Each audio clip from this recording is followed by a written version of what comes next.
The following stream contains mature content and subject matter. Viewer discretion is advised.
Good evening, everyone, and welcome to McStabber Studios as we present Episode 4 of The Way Home for the Holidays.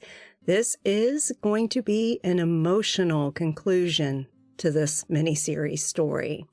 I am the Game Master, Mama McStabber, in Twitch chat. You can find me on socials at Relynn, and tonight I have playing with me. Hello, I'm Lonhee. You can find me at Lonhee on Twitch and Lonhee10 on Twitter. And tonight I'll be playing Rosalina. Hello, I'm Sebastian. I'm Seba Navo in Discord, Navohead in Twitch, and I'm playing Alfie today. My name is Brad, TimberBrad411 here on Twitch and on Twitter, and I will be playing Eugene Abrams, maker of all decisions terrible. Hello, I am Aaron. I am known everywhere as Great Cthulhu, and for the last time tonight, I will be playing Corey Winters. So, over the course of this journey through the wilderness, these lost, they have come across numerous residents of this wilderness, and none of them were exactly what they seemed on the surface. There was a goat that they later found out could actually talk, and that's because that beast was also at one point a lost soul just like them that did not make her way home. There was a mother that actually was Fae that they found out that the kids weren't officially her kids. She was just basically trapping them because she wanted to be a mother so badly. A witch that wasn't really a witch, but the devil herself. And initially they thought that the devil was like every story they had heard before coming to this wilderness, evil incarnate. But they learned along their journey that the devil really isn't evil. The devil just wants to get this place back to the way it used to be.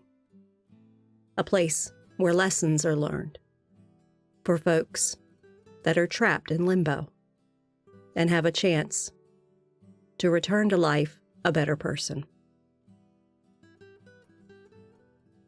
They traveled across a peaceful lake by ferry, went to an inn and met an innkeeper that seemed very friendly and just wanted to help, like most of the folk that they have come across seem to want to do. But then they dug a little deeper with this innkeeper and found out she was actually a witch, and she had eyed one of them for potential use for her own designs. But they quickly resolved that and got the hell out. And now they've made their way towards this portal that they are trying to get back home, and have set up a campsite about half a day's walk from the waterfall before they get to the portal. That night, well, not even really night, it was more evening, when Eugene was setting up camp, he became a bit introspective, realized that he had resolved a lot of the baggage that he had carried with him into this wilderness, and made a decision that he could do more good here than he can at home. However, he has not revealed this decision to anyone else within this group of lost souls. So, you all had your supper, prepared some of the preserved foods that you had gathered along your journey, and are basically sitting around the campfire. It is nightfall.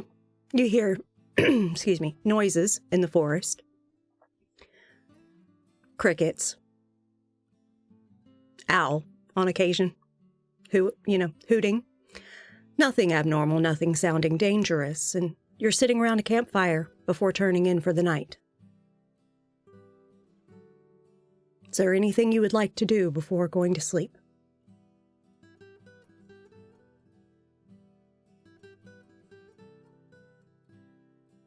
I think Eugene would still be kind of figuring out how to tell them, but wouldn't necessarily be sure at this point. So he'll just kind of like try to like act like everything's the same for now. Just because now his priority is getting them to the portal, and he doesn't want to put that in jeopardy by maybe saying something.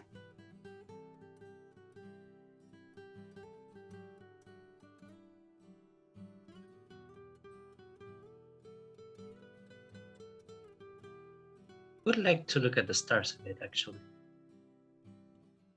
before all this happens. Okay.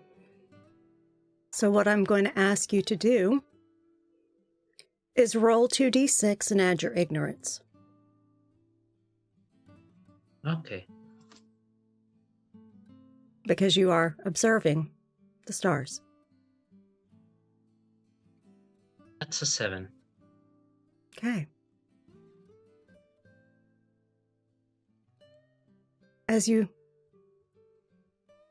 look at the stars,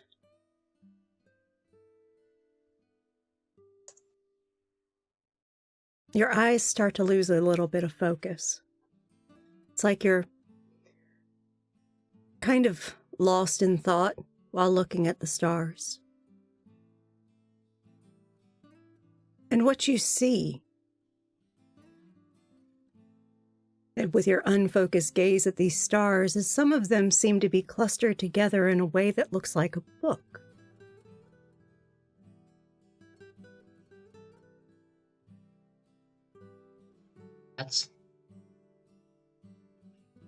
Do I know that book, actually? Yes. I love that one. And as you start to stare at it more deeply, your eyes begin to gain their focus back again, and you see they're just stars.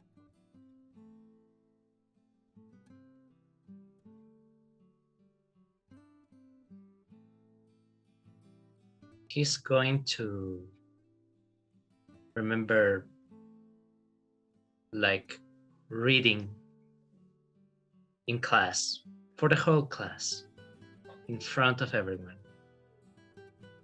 and feeling like they were putting attention to him and it wasn't a disaster. Alfie really feels at home for a second and then he just wakes up from it like a dream. Very good. So, Alfie, what I would like for you to do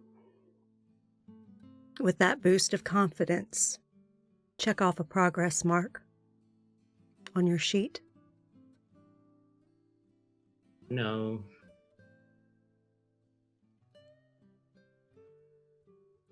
My cowardice has gone to 0.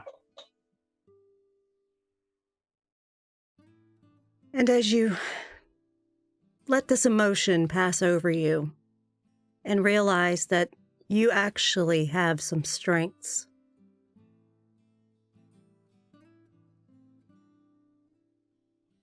and when you apply yourself directly to those strengths, you actually get positive attention.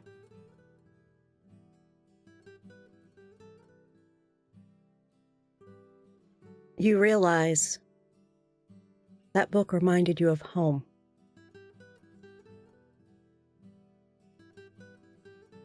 Not this place.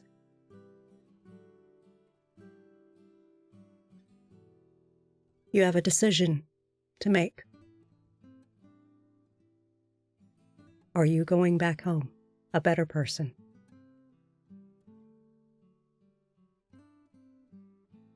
Or will you stay?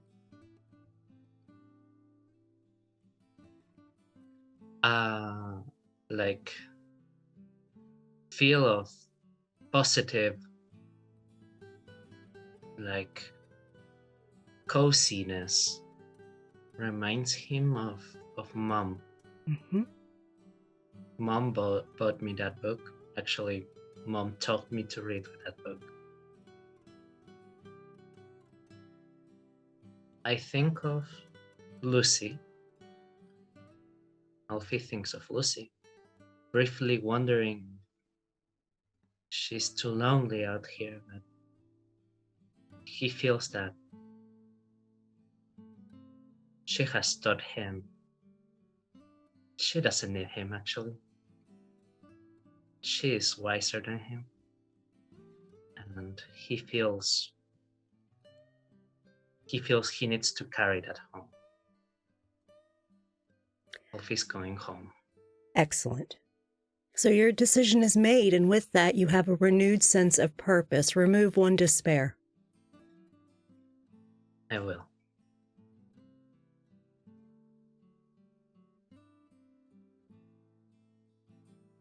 And you lay there, looking at the stars and feeling full of resolve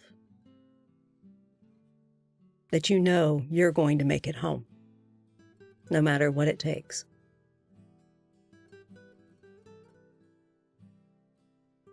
What is Corey and Rosalina doing? I think Corey's probably digesting all of the nonsense from the earlier day and kind of staring in the fire and kind of break the tension of her own thoughts is like, so what's everyone going to do when you get home? What's the first thing you're going to do?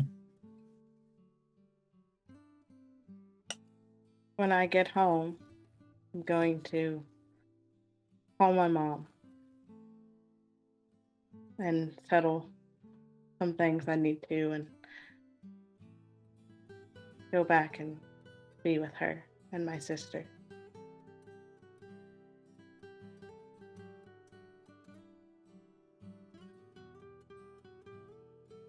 What about you, Corey?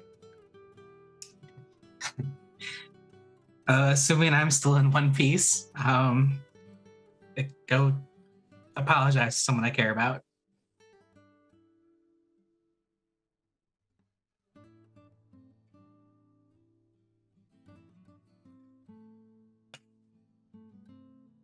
and me be honest for the first time in my life.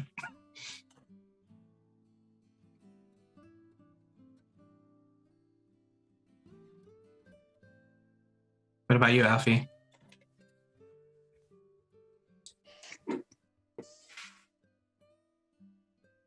I'm not sure, but the first thing I would like to do actually going home is reading Never-Ending Story again. I feel it hits even more home now.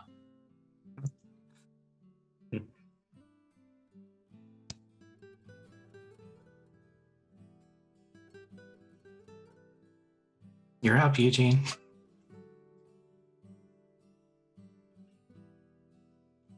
Gonna have a good home cooked meal.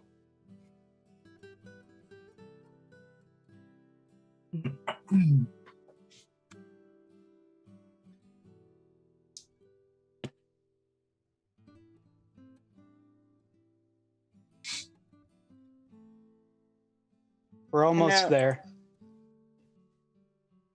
Earlier when we were walking and we were talking about meeting up after we get out of here. We should definitely do that. We've all went through something that only all of us together will understand. So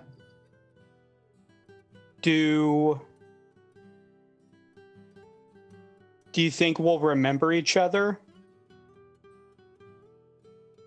I'll also be a lot older than all of you.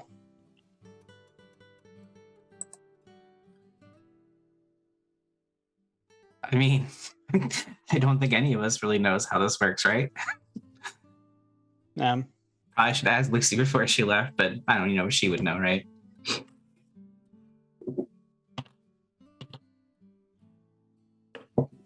That wasn't in Macbeth, so I don't know. hey, Eugene. Yeah. You had mentioned that you wanted to, when you got home, that you wanted to have like a home cooked meal. What's your favorite food?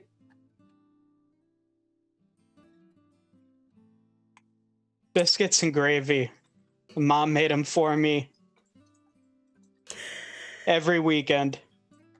Rosalina, roll 2d6 and add your distrust.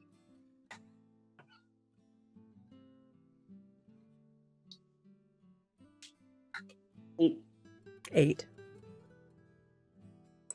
As you are conversing,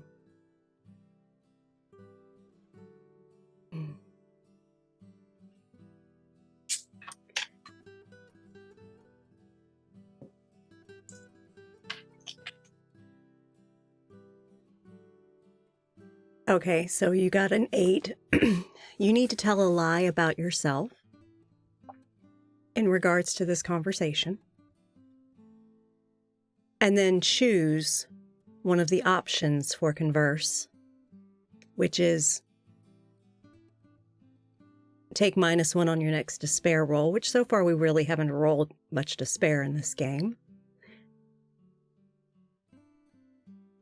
Give a -1 to someone's despair roll. Again, we haven't really rolled much despair this game. Compel the other person to tell a truth about themselves.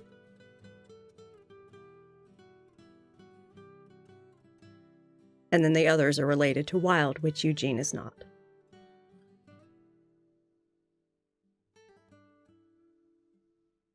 At least not yet.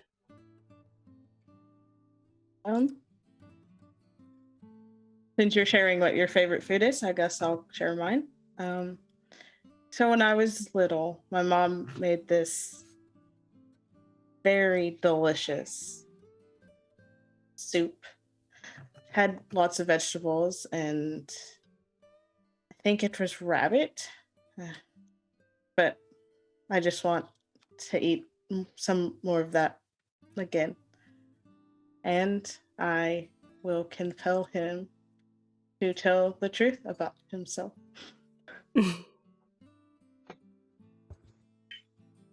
So, Eugene, you need to tell something that is very true about your character.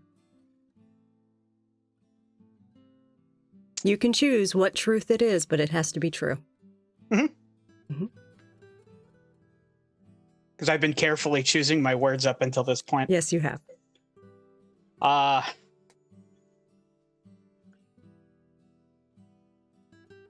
I'm more at peace now than I've been this entire trip.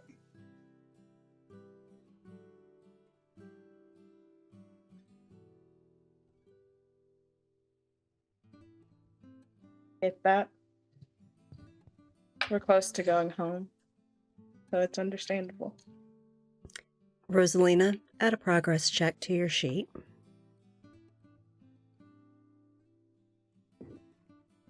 Because you rolled with your flaw.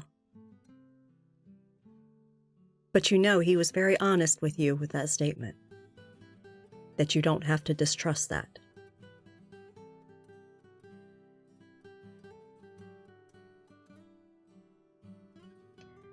So, what have you done with your full progress bar? I have gotten rid of my distrust. Okay. As yet another lost in this group has learned what they were meant to learn here. To let go of the worst of their traits that holds them back from being a better person. Rosalina has realized that a lot of that distrust she had of others was a projection of her own distrust of herself. And that stemmed from a history of abuse. And she doesn't have to doubt that anymore, that it isn't her fault.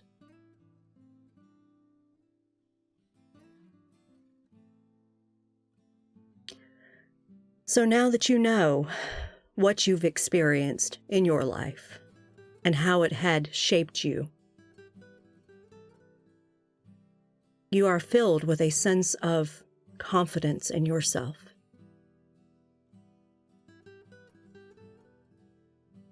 That you now recognize what has been done to you.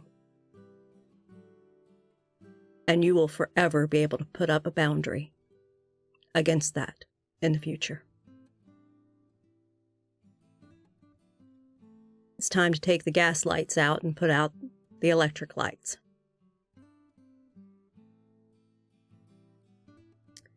So, with that now firmly,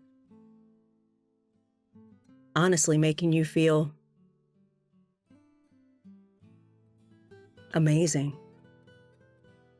The amount of internal strength you are feeling now, emotional strength. You have a decision to make.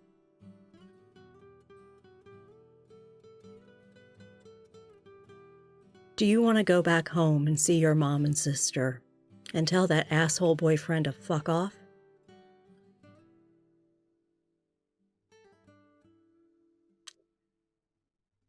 Or do you want to stay? When she first got here, she felt safe. But she knows that she needs to go home. She needs to get out of the situation she's in and go back to be with her mother and her sister. She can now take responsibility for her own safety, with the support of those who love her. Excellent. Another lost will do anything to return home.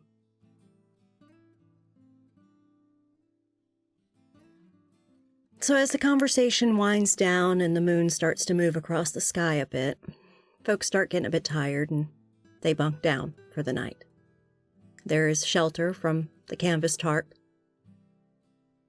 You each basically have some bedding that you can lay on and blankets to cover with. And the fire is going nicely to keep you relatively warm.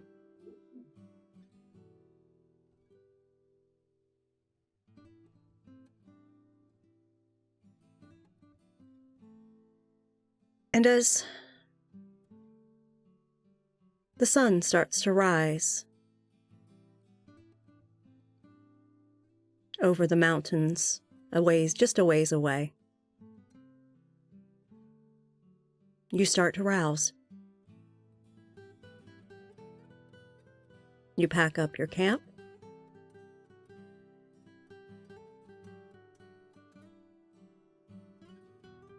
And make your way back to the path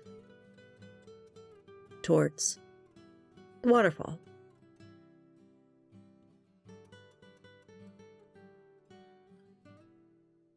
I'm sure munching on some of the trail food as you walk, because I'm sure most of you really want to get home now. Not much dallying left in you. Is there anything you would like to do on this walk to the waterfall?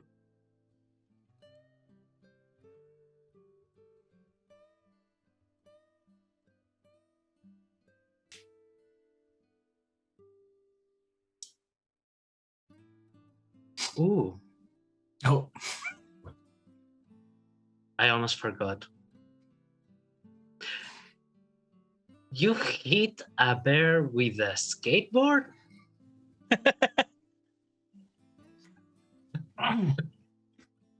yes. I hit it right in the face with a skateboard. Sorry about the unexpected, but that hit me like a truck just now. That happened. It's not the first time I've hit someone in the face with a skateboard, if that's helpful. Is that a truth or is that a boast? Post. I want you to roll 2d6 and add your flaw. Oh, no. Oh, that is not good. That is a 9. A 9? Okay.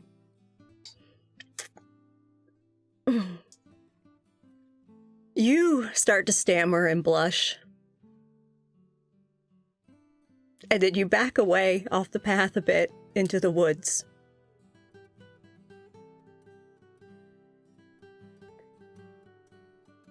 And as you back away, a deer runs right into you.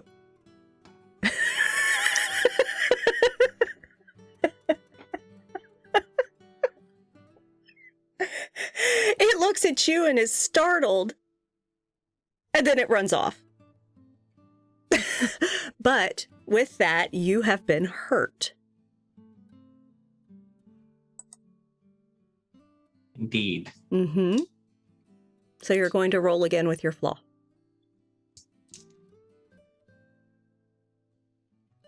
Snake eyes, so that's 3.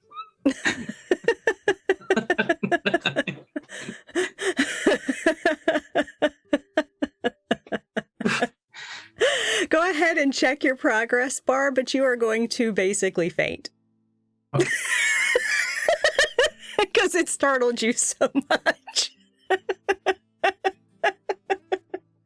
So, the rest of you lost C as Corey. You all know that Corey was boasting again, bragging about hitting someone else in the face with a skateboard, but she starts to stammer and blush and realize that she can't pull off her schemes with you guys at all, and backs away into the forest. And this deer, I mean, antlers and everything, doesn't even see her as she's backing in and bumps right into her, gets startled and runs off. Well, Corey just fainted. What are y'all doing? Eugene will kind of go like next to her and then just like lightly try and like shake her shoulder and just like, Corey.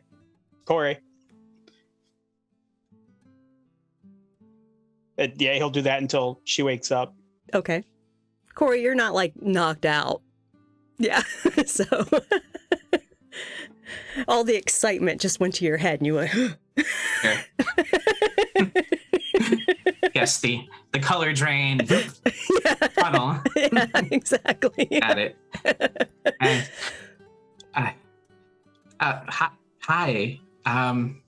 Hi. Are you okay? You know what?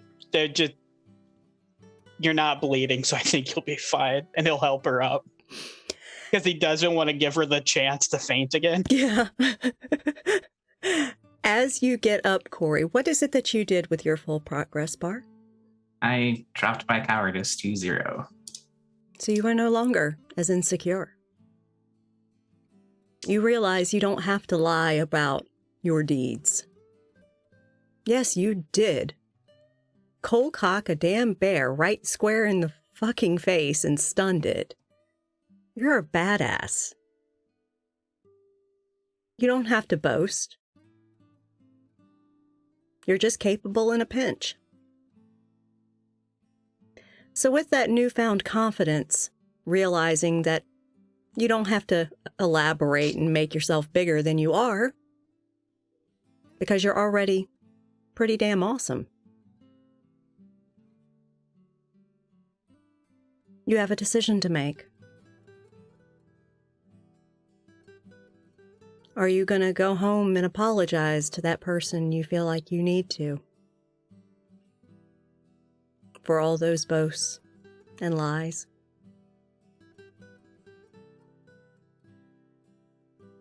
Or are you going to stay here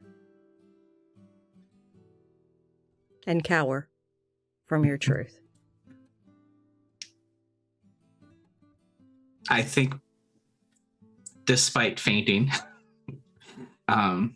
with the confidence she feels, knowing she did in fact smash a bear in the face, and despite the deep fear she feels about confronting who she was, basically, I think she's going home. Okay. And Eugene, you actually notice as you're helping Corey up and making sure that she's stable and able to get back on the path and start walking with everybody, that there's a bit of a change to her demeanor. And as you actually look at everyone here, you see a change in all of them. They have more confidence. They feel, you can tell they have a purpose now. You've seen this look in others. You remember more of what you were now.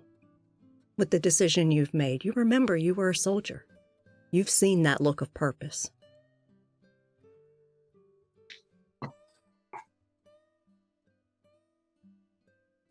And you want to ensure that those who walk the path make their journey home. So you all walk along the path now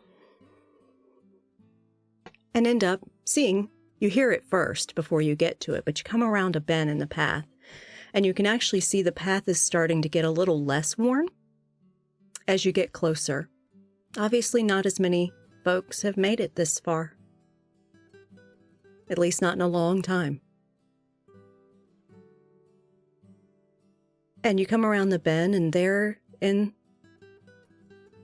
a cliff face is a waterfall. It's been a few hours of walking. You can rest by the waterfall and have yourself some lunch before you start making your climb, renew your energy stores, as it were.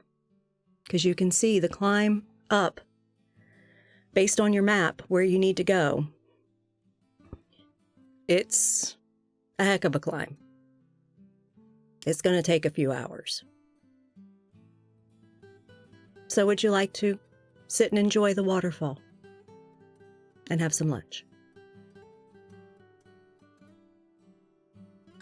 Eugene will pull the field ration that he's had with him since the beginning and open it up. And start like preparing, it comes with like the little self heater. But he'll open it up like he's opened so many of these things before. I've been saving this for the right time, and he'll look up at the climb. This seems as good as any. And he'll open it up and kind of like spread everything out. Probably pull the tarp out as sort of like a makeshift like blanket like you would for like a picnic, and basically just set everything out and help yourselves. Let's make it a full meal, and Corey's actually gonna pull out all of her preserved food from her hoodie pocket and stuff. Lena will take her backpack off and then like pull whatever food she has left and set it on the tarp. This feels like dinner when mommy's not home. I love it. And so he'll please. I was gonna No. say, and he'll save kind of, you know, this was about the time where you know, like chocolate and whatnot got put into these things. Mhm. And he'll pull out this like little package and be like, this has always been my favorite part. This candy M&Ms. They're so good. And it's literally M&Ms, but it's new and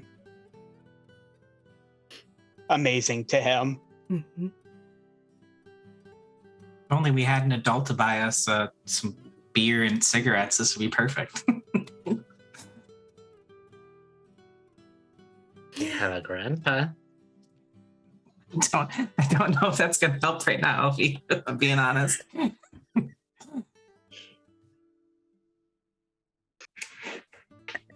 So you all sit and enjoy your lunch by the waterfall, and it is beautiful. It is peaceful and beautiful. The water is cold because it's coming down from the mountains, but it is beautiful. And you actually see little fish swimming in the pond that is at the base of the waterfall.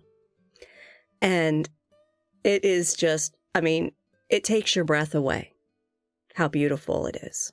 The waters are crystal clear. And the way that they make the rocks shimmer is just beautiful in the sunlight. So, you all sit and enjoy your lunch and talk a little bit. Not much. You all have somewhere to go. Eugene starts preparing ropes and hooks for the climb.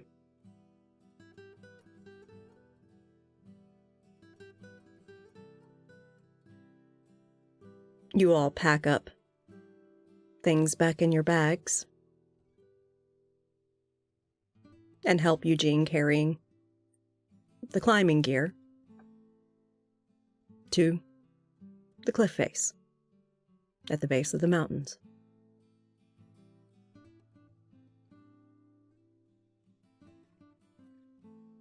Eugene, I know you're planning to basically throw some hooked rope for folks to climb. I would like for you to roll 2d6. And if anyone would like to assist, you may roll 1d6.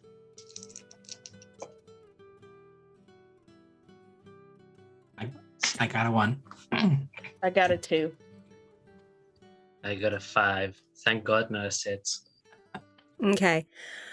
I am actually going to cumulatively add this because the entire group is going to help. You successfully get the hook into a secure spot. It's lodged between 2 rocks that jut out from the cliff face. You can see that it appears there are rocks jutting out to where there can be some handholds to grab on. But you know with the rope in place that it can actually prove to be a bit of a fail-safe.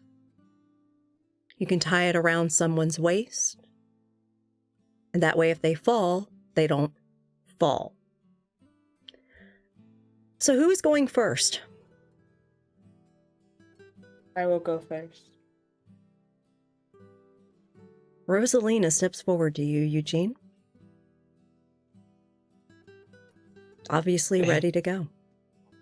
He'll attach the rope around her and kind of just pointing out what he's seeing with the handholds. And then, like, as she's climbing, like, he'll be holding the rope, kind of giving her the slack she needs to keep climbing, but still have that secure base. So she's not gonna go careening all the way back down. And you can see where the ledge of the cliff is above you, Rosalina. It's going to take you a little bit of time to maneuver the different handholds to get up there. I would like for you to roll me 2d6. And Eugene, roll 1d6 as you are assisting.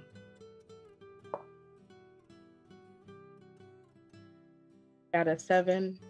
Okay, you are able to successfully do it. Now, I will say, with that being a 9 cumulative, that you actually do slip briefly. You think you might fall.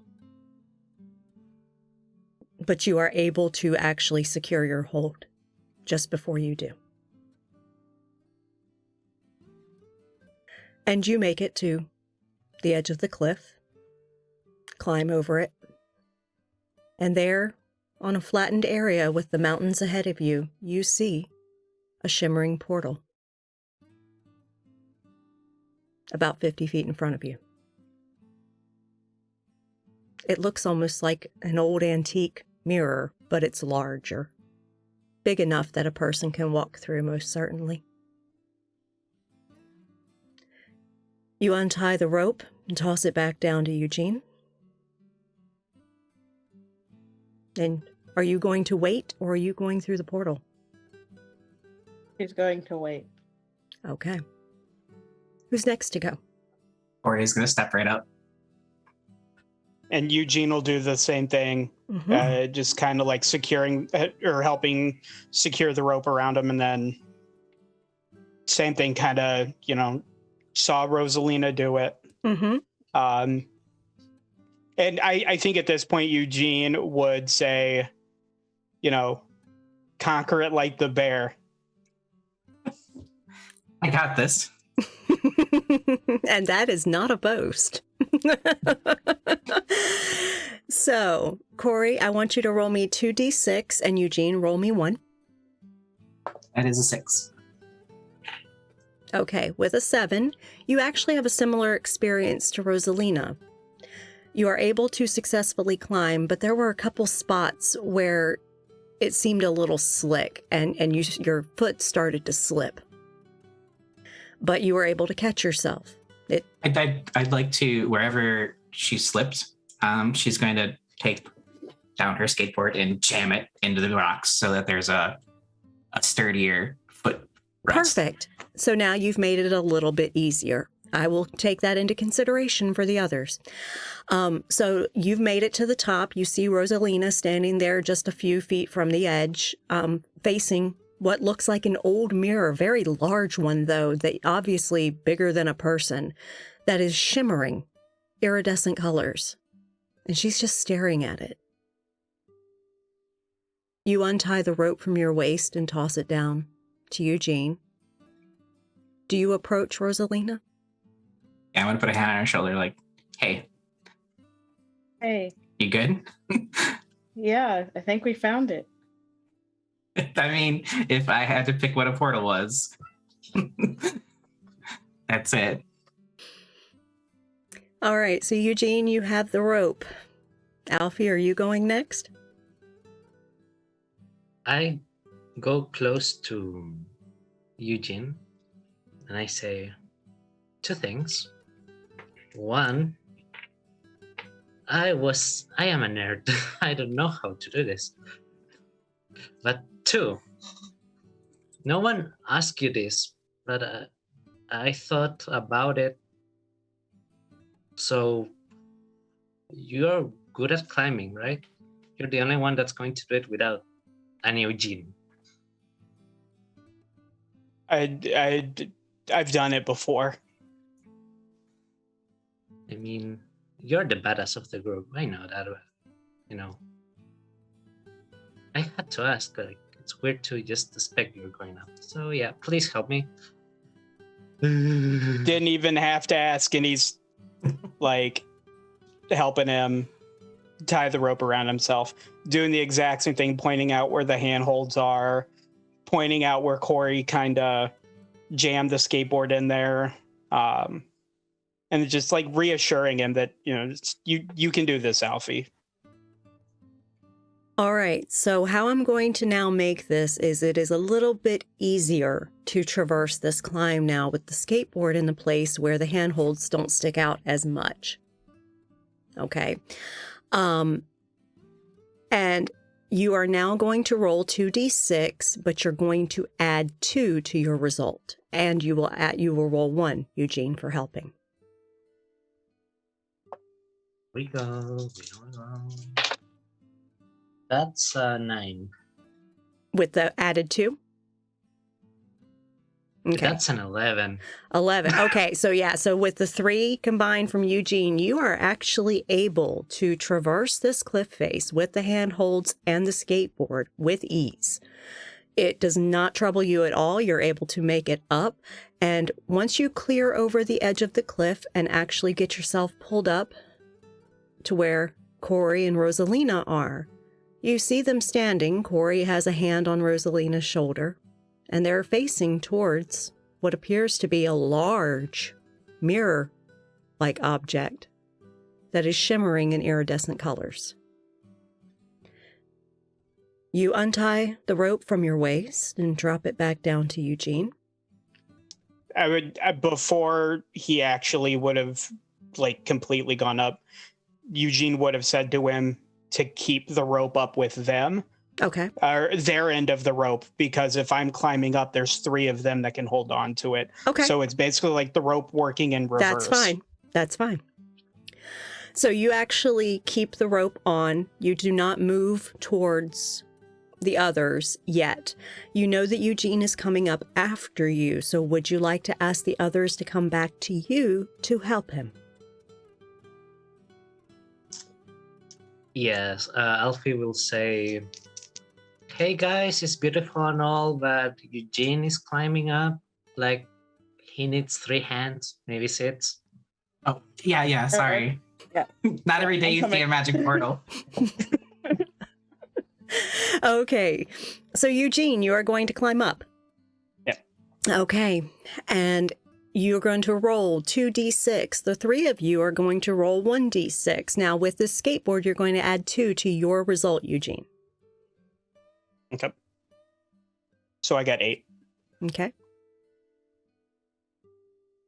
All right. So with assistance of the 3 of you making sure that the rope is secure, that he can grab onto it if he needs to come up, you see Eugene climb this cliff face like he's done it 1,000,000 times. He is nimble, safe, and quick.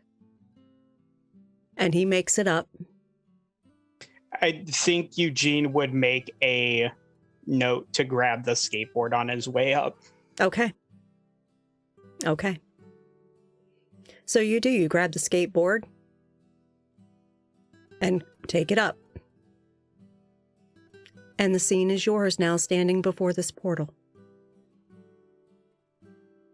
Eugene will walk up to Corey and like hold out the skateboard. It was a good idea. Thanks. I didn't expect it to come with me, to be honest. It still may not, but may as well see if you can take it with you.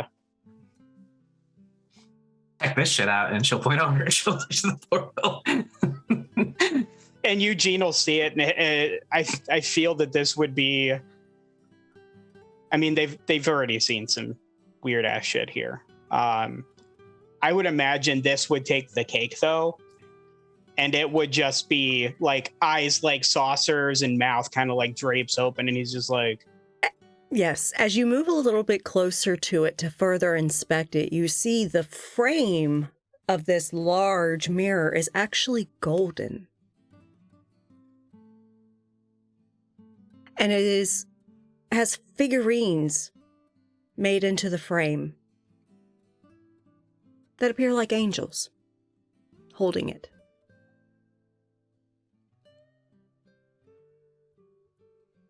And it's shimmering like a rainbow of colors, almost like opal.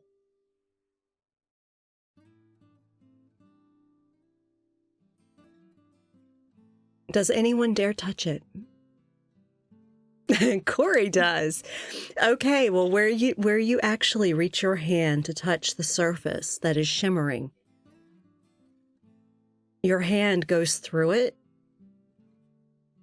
for a moment, and you can't see your hand through. But then you pull your hand back, and your hand is there. Trippy. I guess it's better than you pull your hand back and the hand's not there. So, before anyone decides to step through, this is where we are going to go to break. We will be back, everyone, in 10 minutes. Enjoy the break.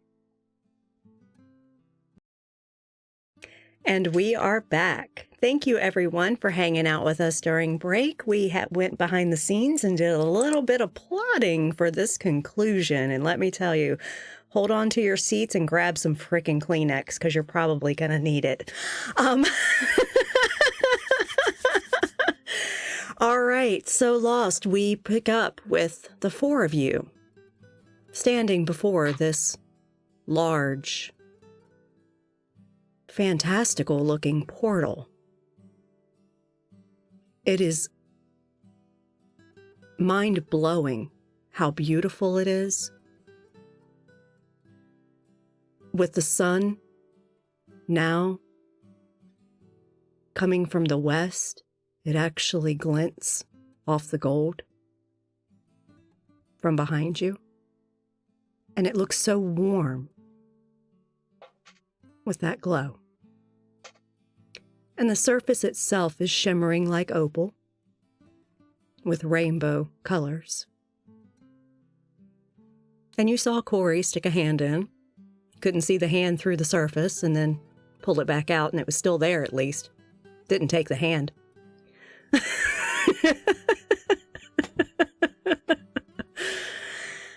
So, is there anything that you all would like to say to each other before the first person walks through?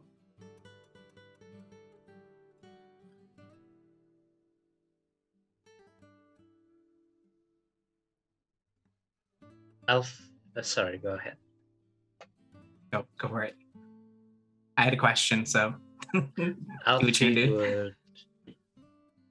would actually, like, for the first time, be less like head focused, and he would get an emotional voice on for the first time. He would say, like, I didn't thought we would make it. So glad I was with you. That's actually a portal. I just can't. That's home.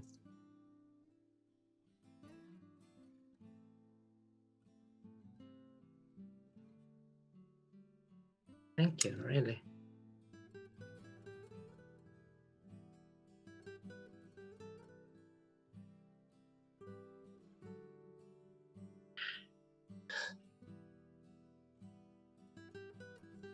Before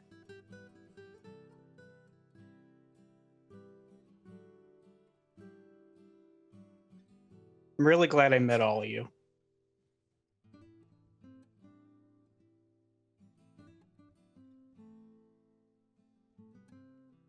Glad I met you too, Eugene. I'm glad I met all of you.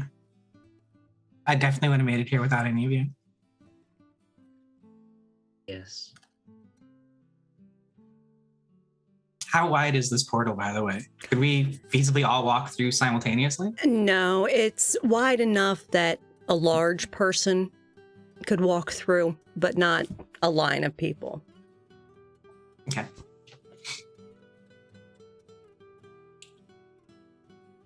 Who's going to go first?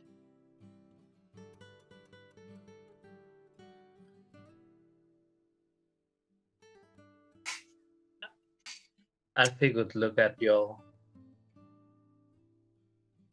Could go for a hug on each of you.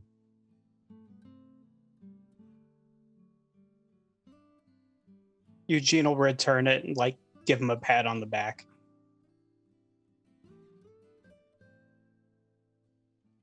You know what? I remember my name. Yeah, last night. I'm Alfie because I'm Alfonso. I remember. You all actually remember. You all remember who you are, where you're from, and what got you here.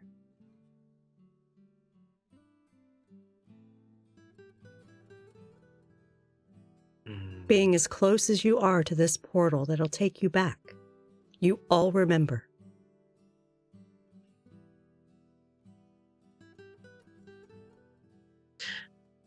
Alfie. Alfie. Oh, sorry. Yeah. You're not a nerd. You're not.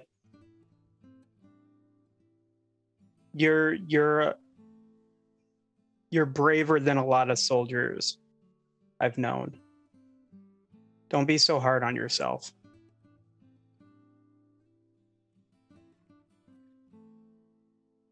Eugene's right. I'm not sure how helpful this will be to you when you get back, but sometimes kicking the shit out of your bullies does a world of good for you. Just gotta sucker punch them. Oh yeah. And I've learned Eugene that will- from someone. And Eugene will look over at Corey, and it's okay to boost yourself up a little every now and then. That time it wasn't a boast. I have punched people in the face. And you've hit a bear with a skateboard.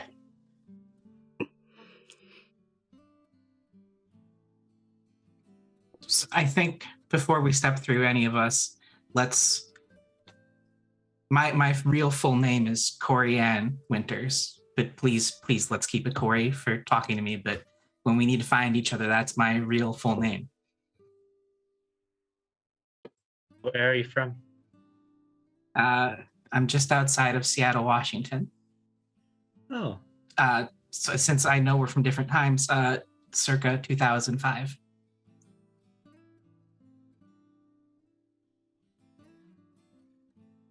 Oh, my name is Eugene Abrams from New York City. And circa 1942. Good Lord, you are old, Eugene. oh my God! Yeah.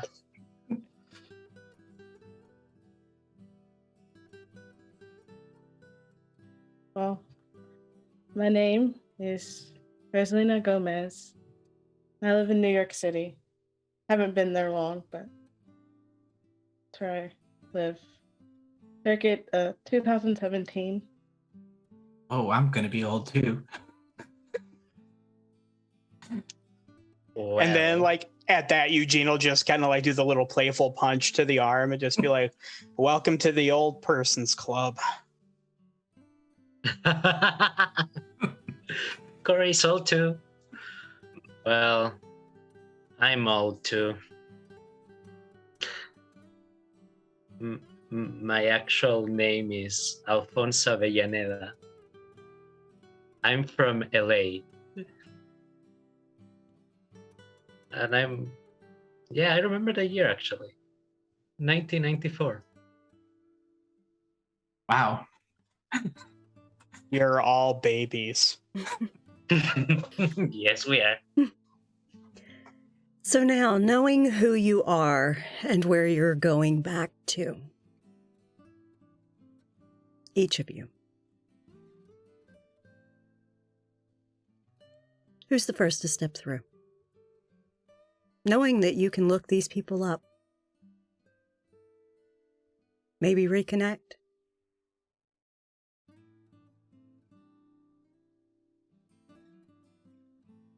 I think since Corey is usually the last person to do anything, usually, I think she's going to go through first. And you see Rosalina, Eugene, and Alfie. You see Corey take one last look at each of you and smile. And she turns and walks through the portal. The funniest thing, though, as she walks through the portal, all the gear Corey had drops in front of it.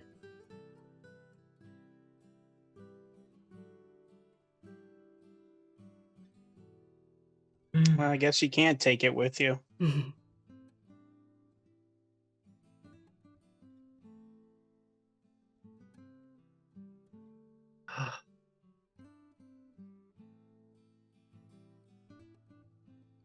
Who's next? Go next. Are you going to let the gear drop, or are you going to put your gear down before you walk through? I'm gonna put it down. Okay. No point in trying. I'm like, Go ahead. And you walk through, and Eugene and Alfie see Rosalina smile at them each. Maybe a little tear starting to form in one of her eyes. And she turns and walks through, leaving her gear beside the portal before she stepped through. Who's next? Alfie looks at Eugene and said, "Thanks. You were all real friends.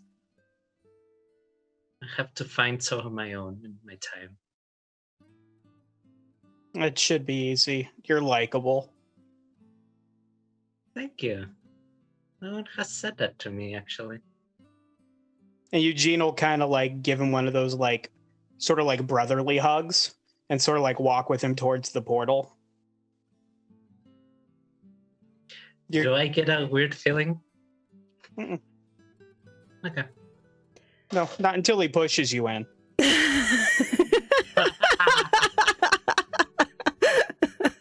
I mean, he wouldn't push you. So, Alfie, are you going to take your gear off before going through, I've actually used and given everything. including your bag? And so you Oh, should still right. have the bag, yeah. Yeah, the bag. I forgot about So you'll that. set the bag down. And Yeah, I'll put it in a tray. Okay.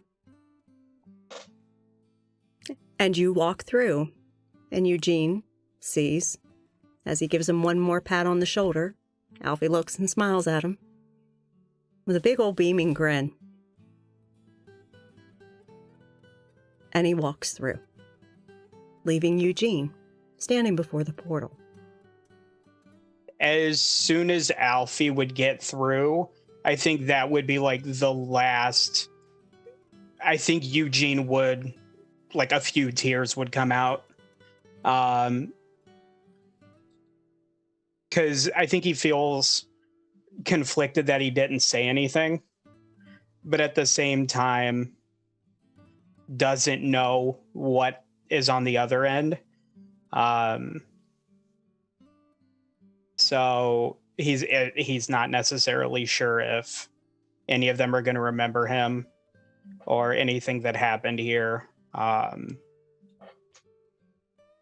yeah, as he's packing everything up, he'll shed a few tears just because he's gonna miss them, and then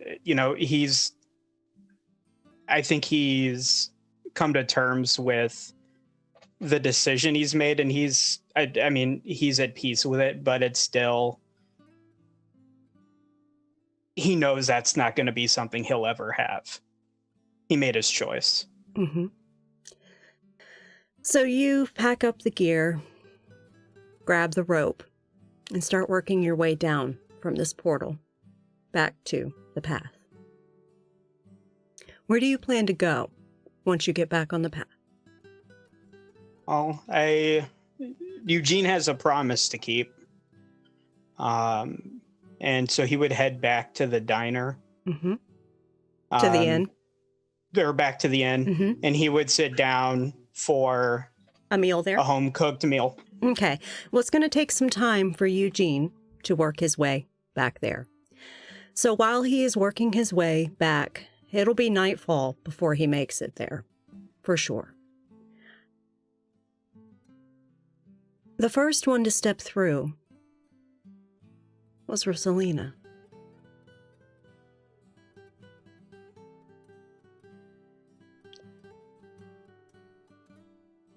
You awake, and it's really bright where you are. As you open your eyes, you see fluorescent lights above you. You feel like hell.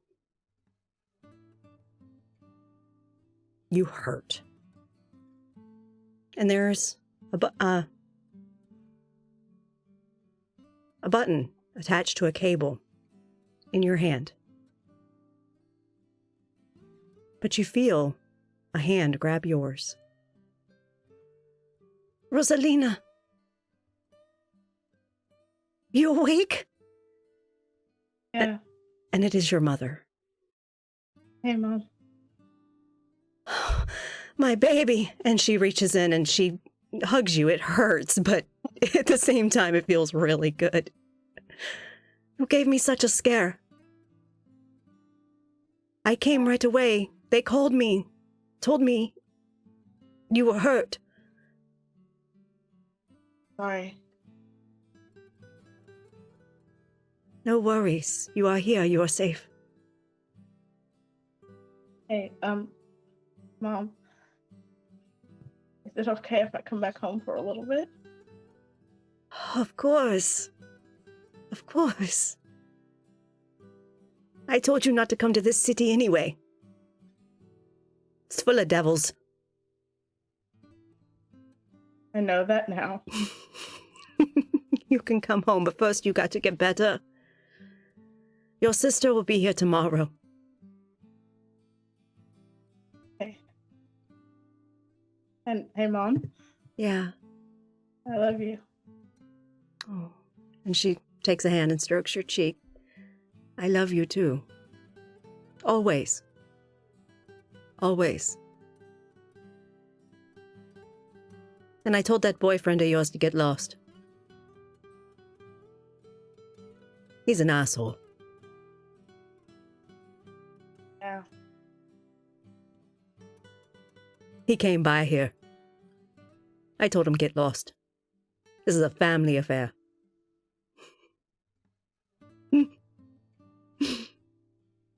But we will get you better and get you home. Just in time for Thanksgiving.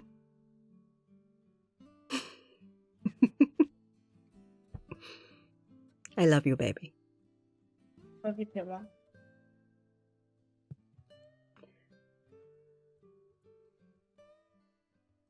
Corey. You wake up just as you're being placed on a stretcher.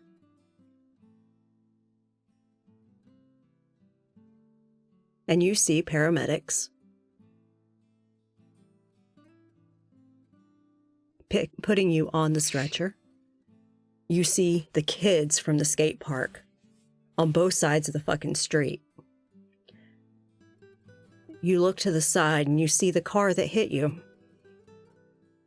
And there's a woman crying, standing by it. And all she's saying is, I hope she's okay. I hope she's okay. I hope she's okay.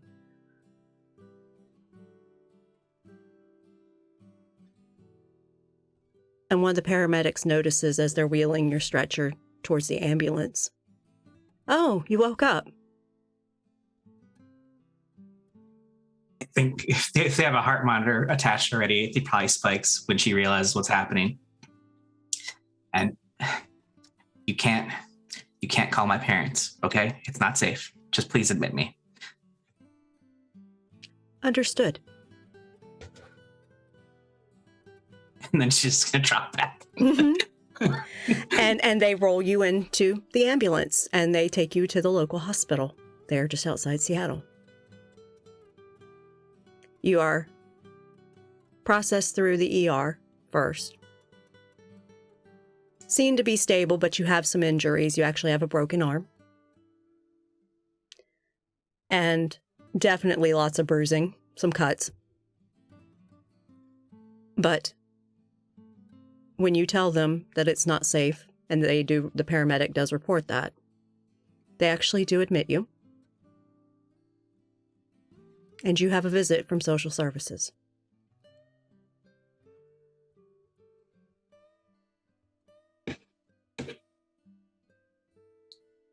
Miss Winters, my name is Amelia Landry, and I would like to help you. Okay. It's not safe at home? No, I haven't lived there in a few years.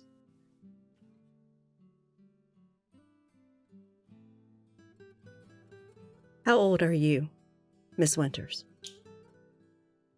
15.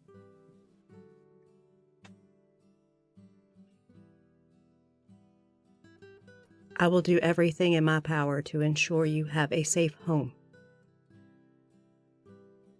Will it be around here still? Yes. Good.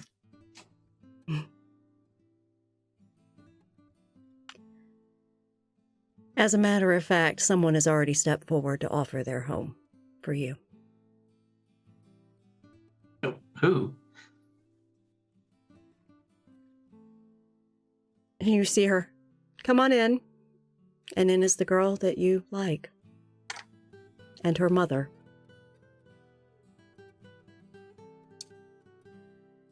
Oh.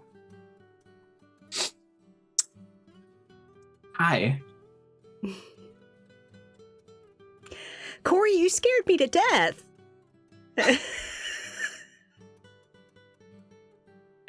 Yeah, sorry about that. Oh, that's all right. That asshole Bobby, he about shit his pants. When you got hit, he turned white as a sheet and about shit his pants. It was hilarious. But of course, I was scared about you. But yeah, no, that fucking asshole that sent you running, yeah. Mm-hmm. He got his. But yeah. But Mama said that you can stay with us. And you see the mother talking with the social worker in the corner. And you can hear mention of, okay, what forms do I need to fill out? That kind of stuff.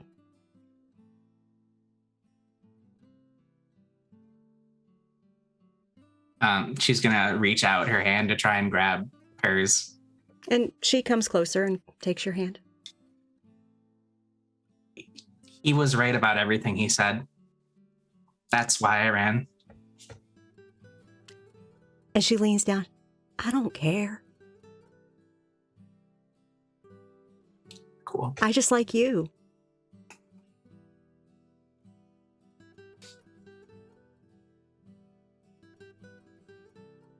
I actually like me too, finally. Good.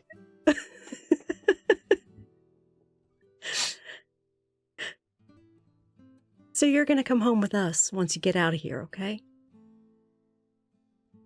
Once my mom gets all the stuff done, we'll be able to get you discharged.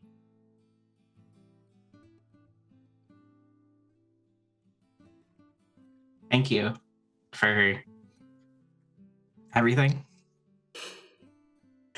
And she smiles and actually gives you a kiss on the cheek. She turns full tomato.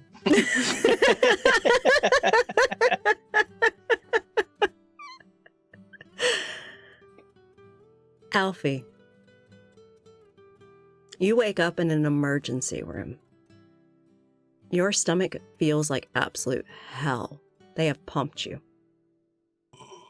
His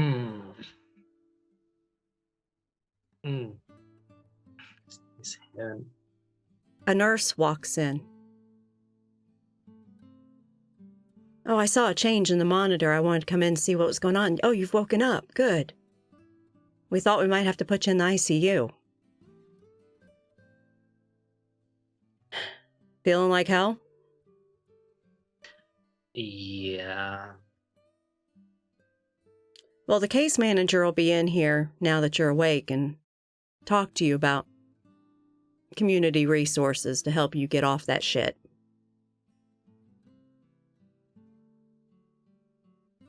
You know what? It was my first time doing it. I will never do it again.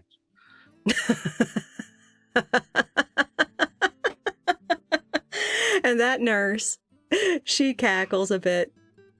You know, sometimes lessons have to be learned the hard way, but at least you survived this one. You tell me. Is there somebody we can call for you? Yeah. Call my mom, Alejandra. And she takes out a piece of paper. And she's like, okay, give me the number, and you do. And she's like, all right, case manager will be in. Make sure you got somewhere safe to be discharged to once we get you set up. We're going to get you rehydrated, get you fixed up. Okay? Make sure that you're stable, because there could be some lingering effects. We may have to admit you if there is. But if you are all right, we'll be able to release you, but I'll call your mom. Let her know what's going on so she can come. Okay? Could someone pick her up? She's far away. Don't want her to pay a taxi here. Sure. Thank you. Sure. And she walks out of the room. And you see someone come in and hang an IV bag of fluids and attach it to you.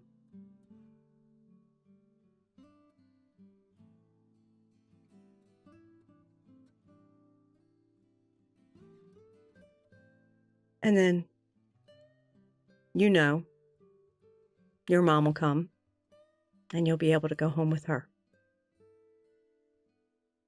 I will, when she appears, I will say, Mom, and signal to hug. It takes a little bit of time, but she does come. Alfonso, what the hell have you been doing?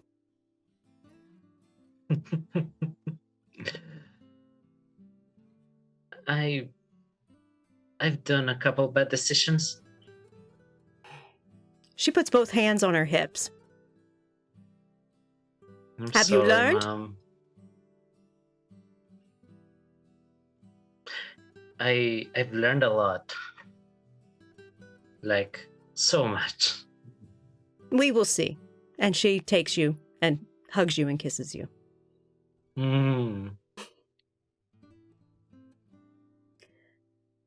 They say another couple hours for the fluids, and then you should be good to go because you've been stable. Yes. And Tell you, Mom? those boys you've been hanging with are bad news. I tried to tell you. Yeah, they're not my friends. Mom, Yes? I've been missing you a lot. Like, I know that you're very busy, but still, you love me. Like, sorry. Alfie, you know I love you. And she actually takes out of her bag a copy of The Never-Ending Story. How about I read to you while we wait?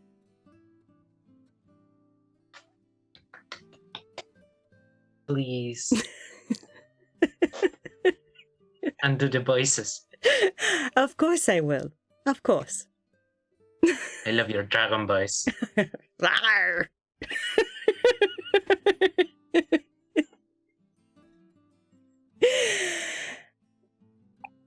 So, 3 of our lost have made it back home.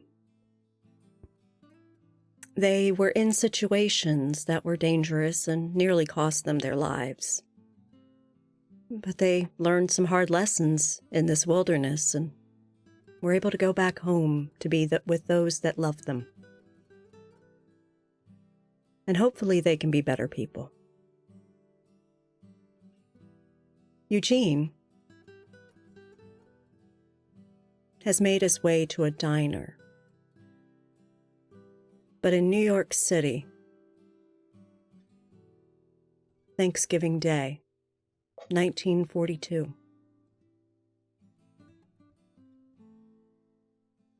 a Mr. and Mrs. Abrams get a telegram from the United States government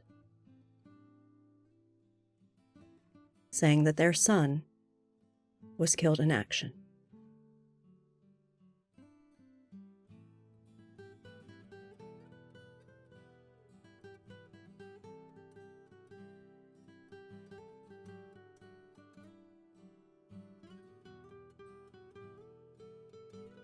And in the telegram, they were advised that his remains would be returned to them as soon as possible.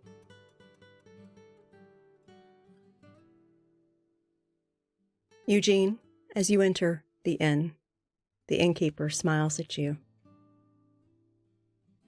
You hungry? I'm starving. Grab yourself a seat. I'll fix you something good. And he'll find a booth or something, and kind of sit the bag next to him of all the stuff that he collected from everybody. Mm-hmm. And he just kind of looks at it while he's waiting. Just kind of like thinking about everybody and like what sorts of fantastical lives they must be living now. As you're looking at it, you hear the door of the inn open. And you hear feet walking across the floor towards you. And he'll look over towards the sound. And it is Lucille. She sits down at the booth across from you. And as the innkeeper peeks to see who came in, "Oh, Lucy, you want something to eat too?" "Sure."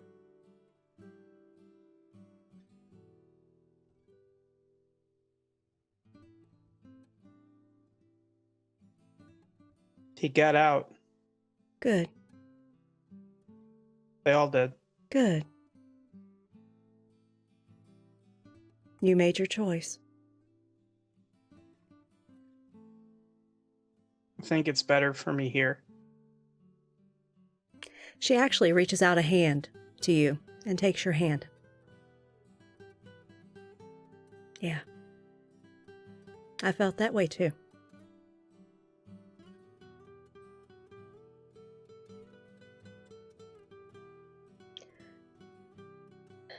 "Let's enjoy our dinner, get some rest here at the inn, and tomorrow we'll get on the ferry and go talk to her to see what you can do." Sounds like a plan. Oh, by the way, and he'll rummage through the bag of the stuff and he'll grab Alfie's bag and hand it to her.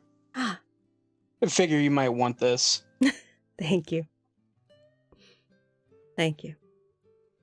I actually wove this myself. Left it for him to pick up. All these things are made by folks here to help the lost.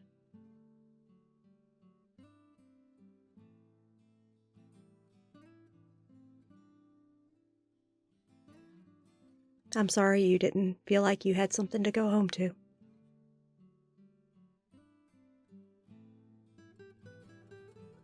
I don't know.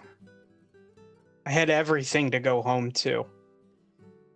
I just don't know that the person going home would have been me.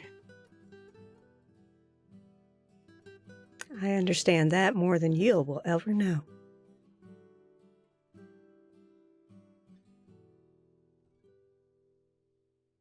Yeah. And Well- then at that, like he'll pull the knife like out from his side and he'll hand it to her. It was just like, I don't care what you do with it, but I don't need that anymore. Okay. And she takes it and actually puts it in the bag. Somebody else might have use of it later.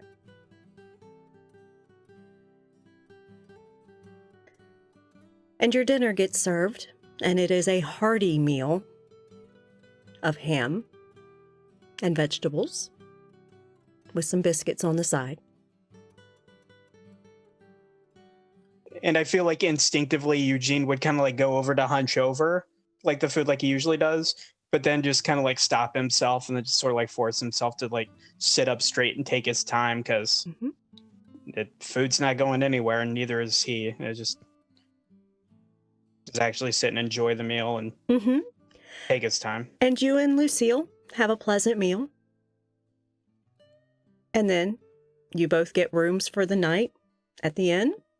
And in the morning, you both head off towards the ferry to go talk to the boss lady.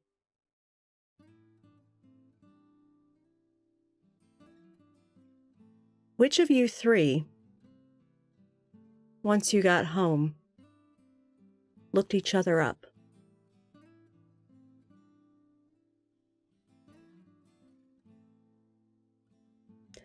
You were able to find all of you.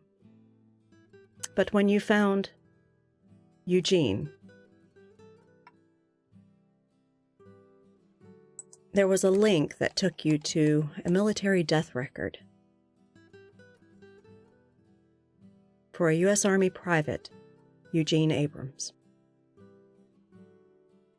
killed in action in 1942.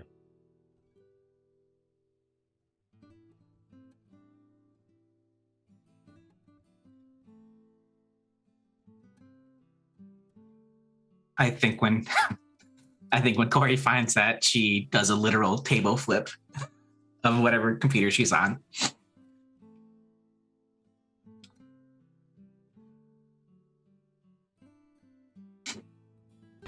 Rosalina just kind of breaks down.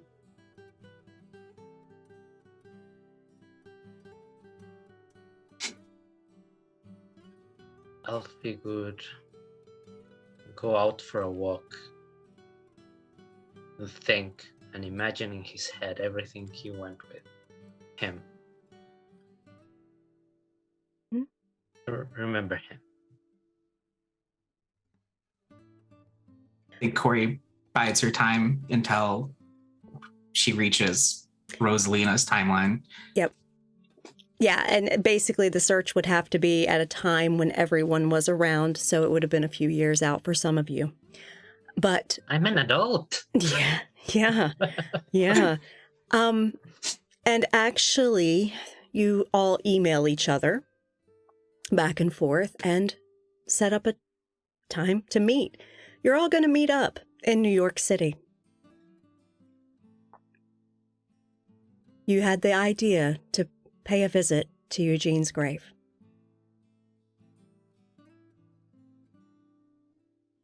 And this is where we will conclude The Way Home for the Holidays. Thank you, everyone, for joining us for this emotional tale of coming to terms with the baggage you carry that sometimes leads to negative personality traits. It's really what it's all about.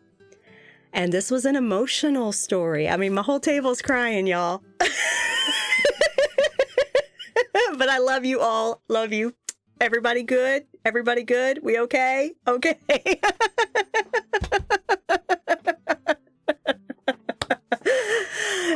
Oh, thank you, players. Seriously, thank you so much. You drove so much of this story from character conception forward.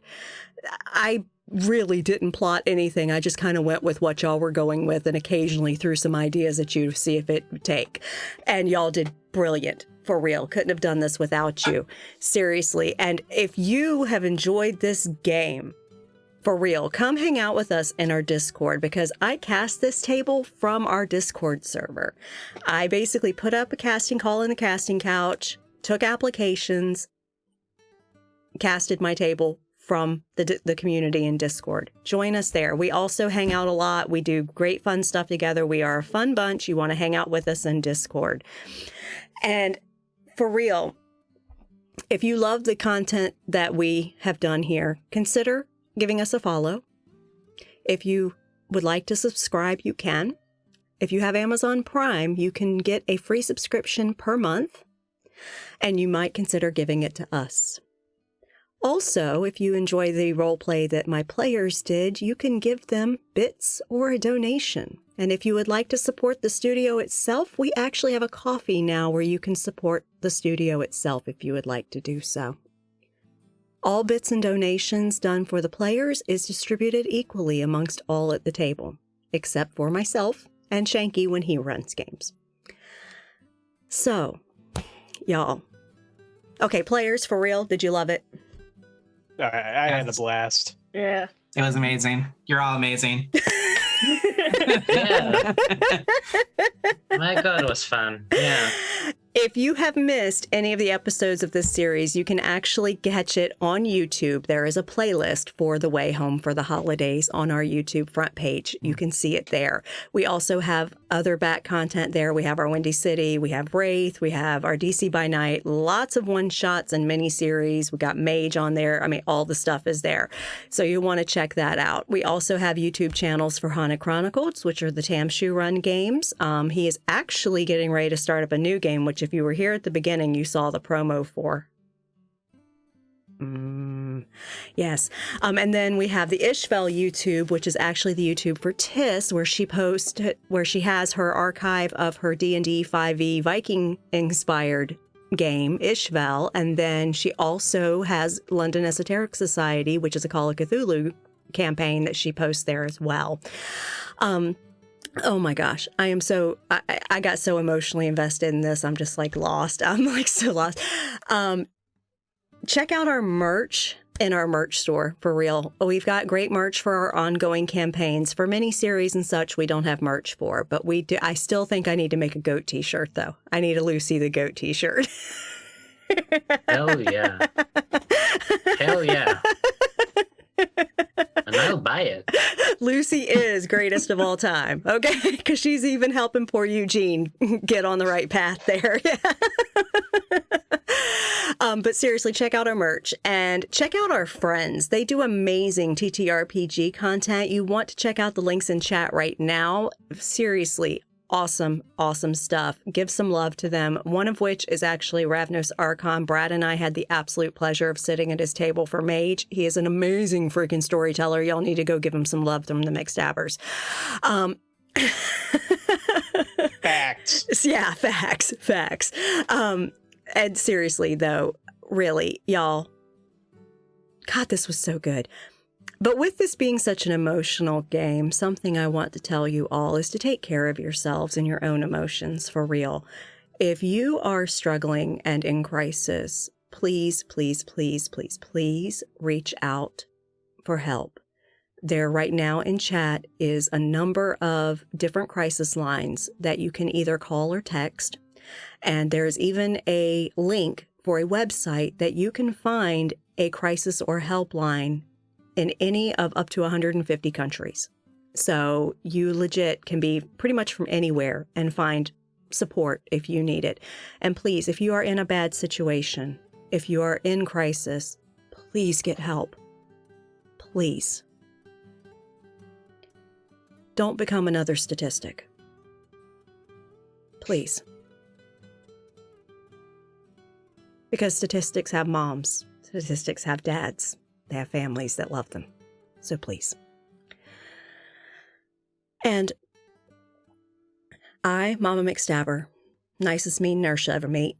I've got the balls to tell you shit you don't want to hear, but you need to hear anyway. And Brad here is the meanest nice nurse. I'll share as fuck, tell ya. Please go get your vaccines. It is currently flu season. And COVID is still a thing. Please go get your vaccines, get your boosters if you need them. Please go get them. Protect yourself, protect others. Stay healthy this winter because we are going into winter soon and respiratory infections always spike always spike in the winter, especially around holidays where everybody's gathering and having a grand old time, and then they bring their sick kids and they get grandma sick, and then she ends up in the hospital with the flu and pneumonia. Yeah. Yep. So please go get your shots. Okay. Do it. Please because, get your damn shots. Do it because Mama loves you. Okay. Mama loves you and wants you around and wants your loved ones around. Okay. But seriously, thank you all for joining us tonight. It was such an absolute pleasure to have this group of players at my table to tell this amazing story. I mean, they threw me for loops. They had me wondering what the hell they'd do next. I had no idea. I improv the shit out of this game, and it was fantastic. Absolutely fantastic. So thank you all for joining us, and you can hang out with us after the game in Discord if you would like. We actually have a The Way Home for the Holidays chat room that you can talk about this game if you enjoyed it. So we will see you there, and please have a wonderful night. Oh, schedule. I forgot the schedule. I knew I was forgetting something. That's what I'm forgetting. I'm supposed to do a big announcement, and I forgot. So all right. So coming up over the next week, we have on Saturday, Call of Cthulhu, London Esoteric Society. Join Tiss and her group of investigators in Victorian London. It is now a new year in Victorian London, and there is sus as fuck shit all over the place. So join us at 3 p.m. Eastern on Saturday for Call of Cthulhu London Esoteric Society with our DM Tess. On Sunday at 5 p.m. Eastern, join the Windy City cast live for the Season 4 cast Q&A. Bring your questions. We will actually have the new core cast members that we have cast with us. So that includes Brad there, and Mischievous Red is going to be joining us during the live Q&A. So you can ask them about their characters that they haven't even created yet, because session 0 for them is tomorrow.